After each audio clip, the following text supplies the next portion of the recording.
দুই দিন আগে আমাদের চোখে মুখে আমাদের ভাইদের পিঠে হকি স্টিকতে পিটাইছে, গুলি করেছে। তাদের এত বড় সাহস কি করে হলো যে দুই দিন নাই যেতে যেতে বাঙালি কি ভাত খালি বলে যায়? আহতরা বলে না ভাই, যে বিয়াদবে যেই জায়গা পাবো সেই জায়গায় পিটাবো, প্রশাসনের হাতে ধরাই দেবো। প্রথম। দ্বিতীয় কথা ভাই, রাষ্ট্র সংস্কারের প্রত্যেকটা জায়গায় আপনারা তো যদি আবার উল্লেখ করে বলছে, যদি মনে হয় আহতদেরকে লাগবে, আহতরা আবার জীবন দিতে প্রস্তুত।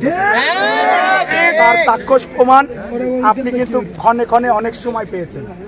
এখন আমার একটা ছোট্ট কথা, আপনি যদি আমাদের প্রতিনিধি হন, জুলাই আন্দোলনের বর্তমান প্রতিনিধি কিন্তু আপনি, লিস্ট ঠিক করা আপনার মুখ থেকে বলতে হবে এবং আমাদেরকে কার্যকারিতা দেখাইতে হবে। সেটা হচ্ছে আমাদের দাবির সাথে যদি আপনি আরও কয়েকটা দাবি দেন, আমাদের কোনো আক্ষেপ নাই, বরঞ্চ আমাদের আরও ভালো লাগবে।